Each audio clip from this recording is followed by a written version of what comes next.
Hello friends, this is Logan year from guide. ஒரு சின்ன introduction program பார்க்கலாம் இன்னைக்கு. ஸோ மார்க்கெட்டில் நிறைய பேர் பிஸ்னஸ் ஸ்டார்ட் பண்ணணும் அப்படின்றது நிறைய பேரோட கோல். ஏன்னா ஆண்டர்ப்ரனராக வரணுன்றது அவ்வளோ ஈஸி இல்லை. பட் ஆஃப்டர் கோவிட் 2020க்கு அப்புறம் so many entrepreneur has been created. அவங்க எல்லாமே நிறைய பேர் முன்னாடி வந்திருக்காங்க, கவர்மெண்ட்டும் சப்போர்ட் பண்ணுது. பட் ஆண்டர்ப்ரனருக்கும் ஸ்டாக் மார்க்கெட்டுக்கும் என்ன சம்மந்தம், ஒரு பிஸ்னஸ் மேனுக்கும் ஸ்டாக் மார்க்கெட் என்ன ரிலேஷன் அப்படின்றத ஒரு சின்ன இன்ட்ரடக்ஷனில் பார்த்துடலாம், குயிக்காக பார்த்துடலாம். ஸோ ஒரு ஆண்டர்ப்ரனர், நீங்கள் ஒரு பிஸ்னஸ் மேனாக வரணும்னு நினச்சிங்கன்னா என்ன நடக்கும்?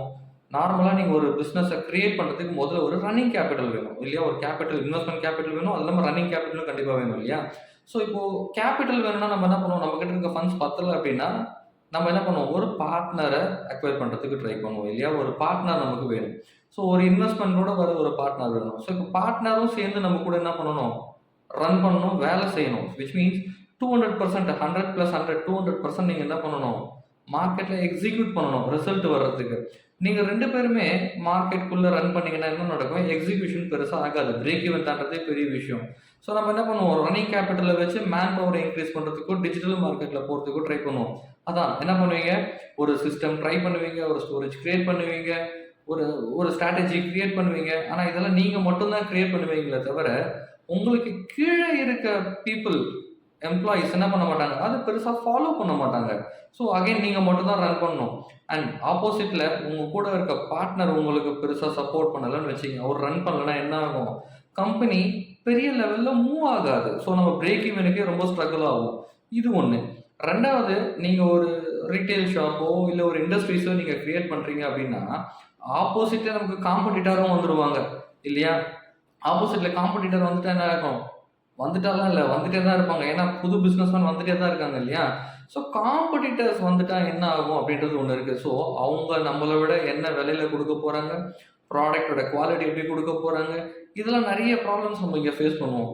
இதுக்கு நடுவில் என்ன ஆகும்? நம்மக்கிட்ட இருக்க எம்ப்ளாயிஸ் என்ன பண்ணுவாங்க? இங்கேருந்து இன்னொரு ஜாப் போகிறதுக்கு நமக்கு முன்னாடியே லிங்க்டின்லேயோ நாக்ரிலேயோ நமக்கு காம்படிட்டர்கிட்டயோ என்ன பண்ணுவாங்க? நம்மளோட ரெஸ்யூம்ஸோ ஃபார்வர்ட் பண்ணுவாங்க. ஸோ நம்ம எமோஷ்னலாக என்ன ஆகும்? ரொம்ப ஹிட் ஆகும். அடுத்த லெவல் நம்மளால் மூவ் பண்ண முடியாது, யோசிச்சுட்டே இருப்போம் இல்லையா?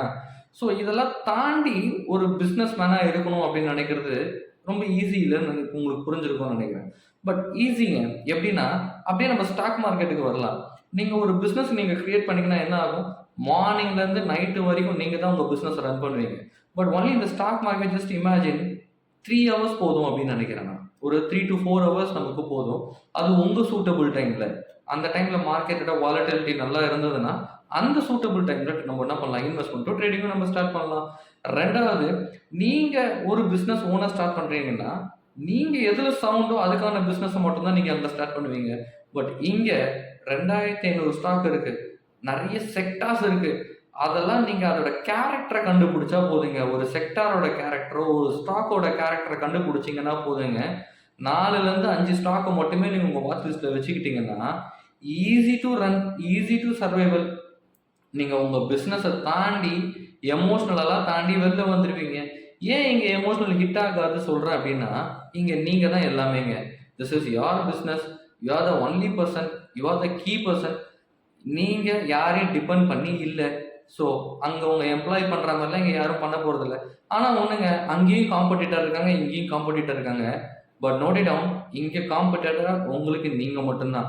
உங்களுக்கு பக்கத்துலேயே ஒருத்தர் இருப்பார். அதாவது சிம்பிளாக சொல்லணும்னா உங்கள் பக்கத்து உங்கள் கடை பக்கத்துலேயே இன்னொருத்தர் கடையை போட்டு உட்காருவார் இங்கேயும். ஆனால் நல்லா யோசிச்சு பாருங்க, அவரோட ஐடியாலஜி வேற, உங்கள் ஐடியாலஜி வேற. 2 பேருமே ஒரே ஸ்டாக்ல தான் ட்ரேட் பண்ணுவீங்க. ஆனால் 2 பேரோட ஐடியாலஜியுமே வேற வேற இருக்கும். ஸோ இதில் என்ன ஆகும்? உங்களோட அப்கிரேடேஷன், உங்கள் நாலேஜுக்கு ஏற்ற மாதிரி நீங்கள் இங்கே இண்டிபெண்ட்டாக இண்டிவிஜுவலாக ட்ரேட் பண்ணி நீங்கள் பாசிவ் இன்கம் பண்ணணும்னு நினைக்கிறீங்களா? பாசிவ் இன்கம் பண்ணலாம். இல்லை ஃபுல் டைம் பிஸ்னஸ் பண்ணணுமோ ஃபுல் டைம் பிஸ்னஸ் பண்ணலாம். எல்லாமே நீங்கள் கிரியேட் பண்ணுற ஒரு இடம் தாங்க இது. பட் இதை பண்ணுறதுக்கு முன்னாடி ஒரு குட்டி ஸ்டோரி சொல்லிடுறேன். ஓகே, ஆஸ்திரேலியாவில் ஒரு சயின்டிஸ்ட் என்ன பண்ணுறாருன்னா, ஸ்பேஸ்லேருந்து எர்த்துக்கு வந்து என்ன பண்ணுறாரு? ஜம்ப் பண்ணுறாரு. இது வீடியோ ரொம்ப வருஷத்துக்கு முன்னாடி இல்லை ரொம்ப மாதத்துக்கு முன்னாடி எல்லாருமே பார்த்துருப்பீங்க, ரீசெண்டாக கூட பார்த்துருப்பீங்க.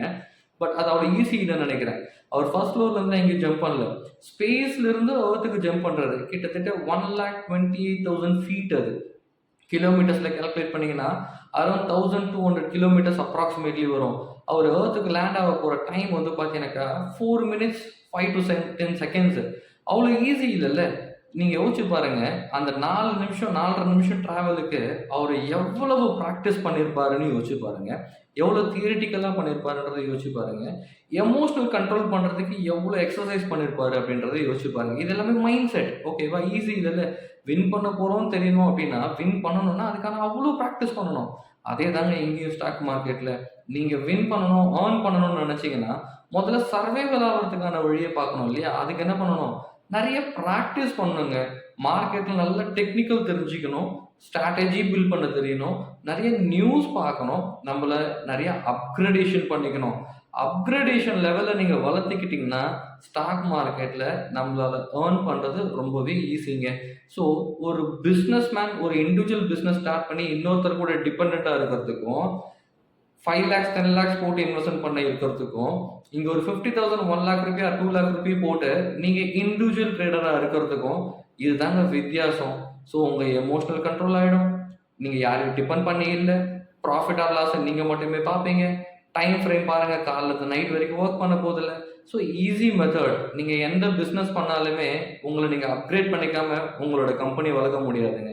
இங்கேயும் அதேதான். நீங்க எந்த ஸ்டாக்ல இன்வெஸ்ட்மென்ட் பண்ண போறீங்களோ, அதுக்கான அடுத்த லெவல் அப்கிரேடேஷன் டேட்டா பார்க்க தெரியணுங்க. டெக்னிக்கல் போட தெரியணும். இத பண்ணிட்டீங்க அப்படின்னா, உங்க ரிட்டயர்மென்ட் ஆஃப்டர் 60, 65 நீங்க ஃபினான்ஷியல் இண்டிபெண்டன்ட்டா இருக்கிறதுக்கு நெறையவே சான்ஸ் இருக்குங்க. So don't wait for any more. Come forward. ஒரு ஸ்டெப் முன்னாடி வாங்க. அப்கிரேடேஷன் எடுத்துக்கங்க. Easy to earn, easy to learn 2மே பாசிபிள் தாங்க. லேர்ன் பண்ணிட்டு ஏர்ன் பண்ணலாம். நெறைய டைம் எடுக்கலாம். எதுவுமே அர்ஜென்ட் இல்ல. அதனால ஃபர்ஸ்ட் லேர்ன் பண்றதுக்கு முன்னாடி வந்துட்டீங்கன்னா, ஏர்ன்